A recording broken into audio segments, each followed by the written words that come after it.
It's been exciting as film photography has continued its comeback to watch all these new film stocks come out of the woodwork. They're popping up left and right, but the trouble is not all of them are being completely honest about who they are. They're not being true to themselves.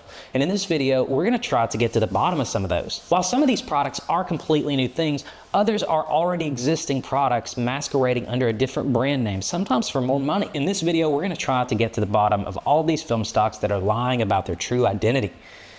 Let's start with Fujifilm. Fujifilm is a legendary company and has been an industry leader for years. Recently though, film photographers around the world were dismayed by the discontinuation of the Fujifilm Superior film stock. I know I was. Fujifilm Superior is wonderful. It had a wonderful soft color palette with the signature Fuji look where the greens were shifted slightly to the blue end of the spectrum.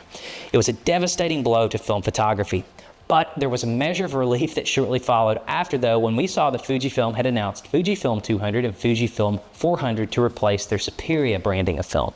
And I think most of us held out hope that it would be largely the same. Maybe it's just a slight change in the formulation, and we would still have Fujifilm's unique product. Well, that wasn't what happened. Gone were those signature blues and the soft color palette from Superior, and in were the waves of golden light, reminiscent of Kodak's film stocks, and specifically Kodak Gold. What had looked like a subtle shift in naming on the face really meant that the world had lost one of the best consumer film stocks ever made. It was a tragedy, and I wasn't really happy about it. And to make matters worse, they did the same thing to Superior 400 as well, which had been replaced by Kodak Ultramax. And all this is borne out by the fact that also these new Fujifilm 200 and Fujifilm 400 films were made in the USA.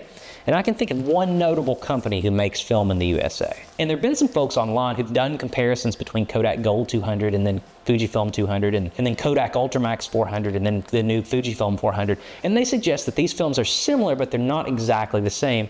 Well, there are very plausible reasons for that. I don't think the reason is as simple as Kodak is making a slightly different formulation and selling it to Fujifilm. And I also don't think that Fujifilm is special ordering some sort of custom film from Kodak. Why didn't it look more like Fujifilm's products from the past? I think the explanation can be as simple as just sample variation between the two batches. Or it can be that these companies who are repackaging Kodak Gold 200 or Ultramax 400 are just getting batches of film that don't meet Kodak's quality standards, and Kodak is selling it to them at a discount. That's my 2 cents. Agfa Photo. This is another big name from film photography's past, and it seems like it's been popping up a little more recently. But there's a big problem though, and that's that nobody by the name of Agfa is really making color film at all anymore. Agfa's consumer film business was sold to Lupus Brand Imaging, whatever that means. And that brings us to Agfa Color 400, which as it turns out is actually Orwo Wolfen NC 400. And I think this one's fairly easy to make out. If you look at the desaturated colors, the color palettes between the two are exactly the same. Let's continue on to Lomography.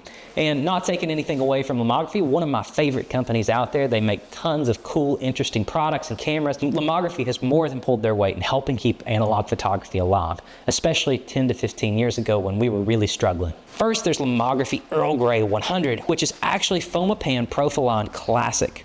Foma says that it's a panchromatically sensitized black and white negative film with a film speed of ISO 100.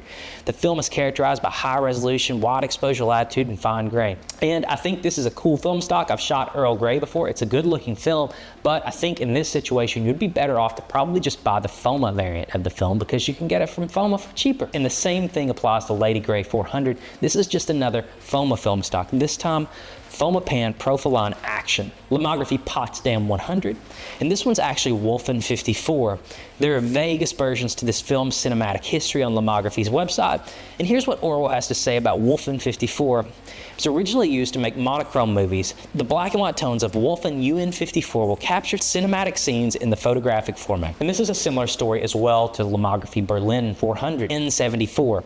N74 was discontinued by Orwell and was replaced by N75, and now we speculate that that's what Berlin 400 is. It gets even more interesting when we start to look at Lomography's color lines. You look at Lomography Color Negative 100, and there's speculation that that is actually Kodak Pro Image 100. Lomography Color Negative 400, once again, we've got an appearance of Ultramax 400 from Kodak, and this could be, again, this could be sample variation, that if there's any subtle differences between the two, or that they're buying some Ultramax from Kodak that hasn't quite lived up to quality standards. And then there's also Color Negative 800, and this is one we've not seen repackaged yet, but Color Negative 800 is actually a film that comes from Kodak that they use in their point shoot cameras. There's quite a bit to say about Lomography Color 92 and what folks think Color 92 is. There have been quite a few comparisons online about Color 92, and folks conclude concluded that it did come from Orwo, but it wasn't a rebrand of an existing film stock. But it is definitely made from a Novus coat in Germany. There's a little less shadiness in Cinestill. They're not really trying to hide the ball what they're doing. I mean, I don't think anybody's accusing Cinestill out there of actually making the films that they sell.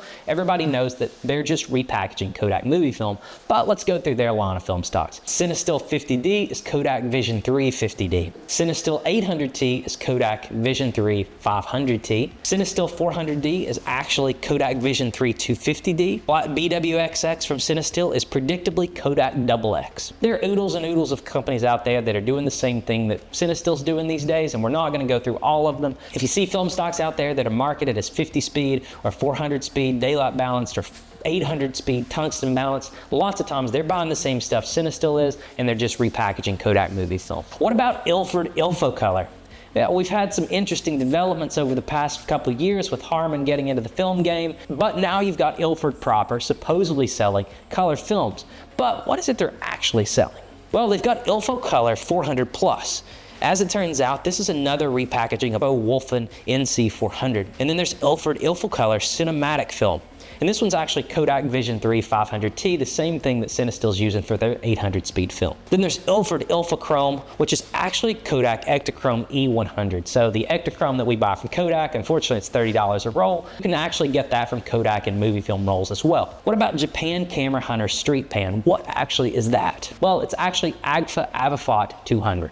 And this is a little more obscure film on the list. It's actually something Agfa produces for aerial photography. JCH repackages it and sells it as still film. Let me know in the comments if there's film stocks out there that you think are trying to conceal their identities that you think we should talk about.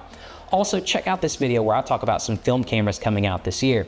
As always though guys, thanks so much for watching, and we'll see you next time.